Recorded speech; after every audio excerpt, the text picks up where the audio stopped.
दंडकारण्य उत्पत्ति कथा। श्री रामदास ने कहा, तब लव ने अगस्त्य से पूछा कि उस वन का दंडक ये नाम क्यों पड़ा। अगस्त्य कहने लगे, इक्ष्वाकु वंश में उत्पन्न दंडक नाम का एक बड़ा पापी राजा था। वह सदा पाप कर्म में रत रहा करता था। एक बार वो शिकार खेलने के लिए अपनी सेना के साथ वन में गया। वहां एक मृग के पीछे राजा ने अपना घोड़ा दौड़ाया। वो अकेला ही उस मृग के पीछे भागता हुआ देशांतर में जा पहुंचा और वहां वो मृग गायब हो गया। इसके बाद बहुत प्यासा वो राजा एक जलाशय के तट पर गया। वहां जल पिया, किंतु उसे ये ज्ञात नहीं हुआ कि मैं अपने गुरु भृगु के आश्रम पर पहुंच गया हूँ। वहां भृगु की कन्या थी जिसे कि अभी रजोधर्म नहीं हुआ था। उस चंद्रमा के सदृश मुख वाली चंद्रान्ना कन्या को देखकर राजा काम मोहित हो गया और उसके समीप जाकर रति के लिए प्रार्थना की। कन्या ने उत्तर दिया कि हे राजन, मैं स्वतंत्र नहीं हूँ। इस समय मेरे ऊपर पिता का अधिकार है और भृगु मेरे पिता इस समय कहीं बाहर गए हुए हैं। मैं आपको जानती हूँ।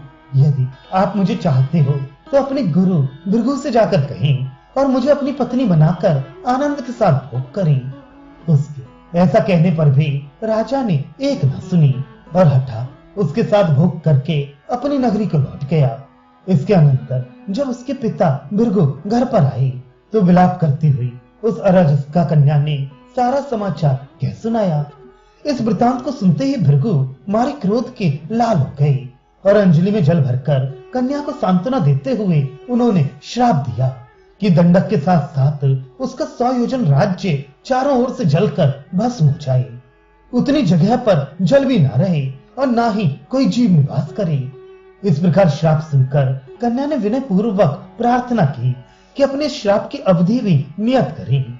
इस प्रकार कन्या के प्रार्थना करने पर भृगु ने कहा कि जब अगस्त ऋषि काशी छोड़कर विंध्य के उस पार चले जाएंगे उस समय वह स्थान सजल हो जाएगा और वहां बड़े बड़े ऋषि निवास करेंगे।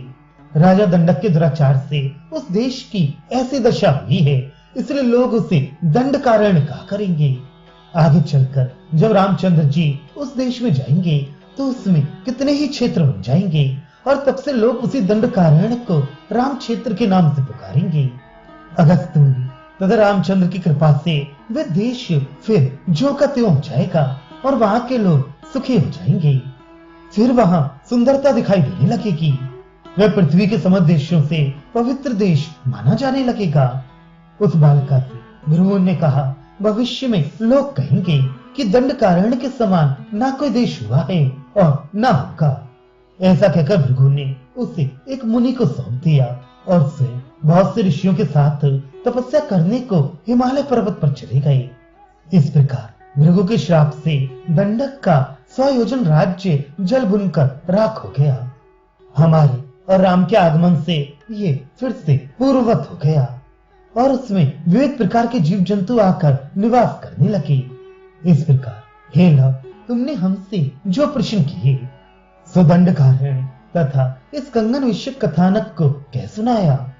श्री रामदास जी कहते हैं, इस तरह अगस्त की बात सुनकर लव परम प्रसन्न हुए और अगस्त जी को प्रणाम करके श्री रामचंद्र जी की सेवा में लग गए।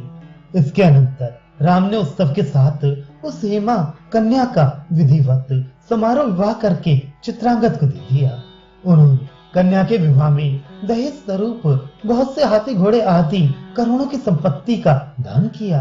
इसके बाद महाराज उग्रबाहु को विदा किया और निमंत्रण में आए हुए राजे तथा ऋषिगण अपने अपने स्थान को लौट गए।